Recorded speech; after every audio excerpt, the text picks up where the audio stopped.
When the Israelites eventually did reach the Promised Land, the first thing they were commanded by God to do was to destroy all the altars and images that had been set up there by pagan tribes to honor Baal and Asherah. Once more we see an assistance from God that their camp is kept clean. Holiness is paramount. The fate of the world is resting on these people. Instead of doing so, they ended up turning their back on God and worshipping the idols again. The lure of the gods that surround them and the culture in which they have been steeped keeps polluting and sidetracking God's people, and God is constantly disciplining them and drawing them back into Him. The battle between God and Satan for this people group manifests itself as a tug of war, where the Israelites are constantly rebelling and being restored. The determination of Satan to destroy the relationship the Jews have with God throughout the Bible is very clear. They were, after all, fast becoming the last barrier between him and total domination. He wasn't about to leave them alone. And at this point I want to introduce you to an absolutely vital point which will develop in the following parts. I call it Satan's Plan A and Plan B, and it crops up constantly, so we really need to get a hold of it. What Satan wants above everything else is domination or control. Now there are two ways to achieve this. One way is considered the feminine way, which is employed in a position of weakness. It's called manipulation. If women are to attempt to control their husbands or anyone else, this is generally how they do it, through tears, hurt feelings, emotional blackmail, etc. The second way of achieving domination is considered the masculine way, and it's employed when in a position of strength, and it's through violence or intimidation. This is generally how men control people, by threatening them with their strength.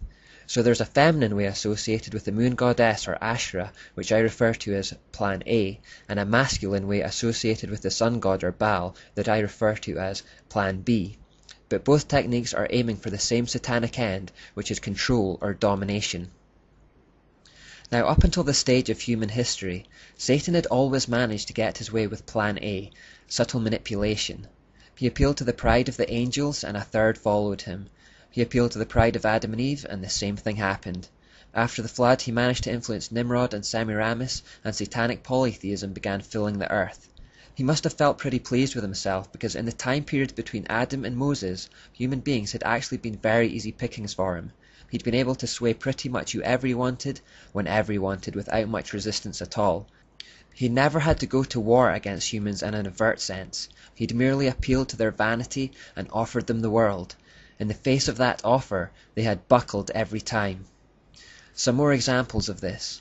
When the Muslim prophet Muhammad first established Islam, his initial approach to the Jews was the same. Muhammad tried to be subtle about introducing his false religion into their midst. He claimed he served the same God as them and was a prophet. This was Plan A. When the Jews rejected his claims, he turned violent against them and was hell-bent on their destruction for the rest of his days, and this was Plan B. When Jesus was in the wilderness prior to the commencement of his ministry, Satan tempted him with Plan A. He promised him land, wealth, and status. When Jesus turned him down, Satan saw to it that he was crucified. This was Plan B. When Edmund finds himself in Narnia in The Lion, the Witch and the Wardrobe by C.S. Lewis, the White Witch is charming and polite, offering him Turkish delight and hot chocolate. This is Plan A. When Edmund comes to his senses, she goes after him, demanding his life, and she would have had it too if Aslan had not ransomed it. This was Plan B. Plan A is manipulation, and Plan B is intimidation. These are the two ways for Satan to reach the same target, domination. He wants to dominate the earth. Now, up until this stage, Satan had gone with Plan A as far as the Jews were concerned. He thought they could be swayed and tempted to follow him like the rest of the world if he pitched it just right. He was wrong. It had won him some battles, but it just wasn't winning him the war. God was determined enough to keep restoring them to him, to keep drawing them back into him, and to keep forgiving them, no matter how many times they strayed. And so Satan has regularly switched to Plan B.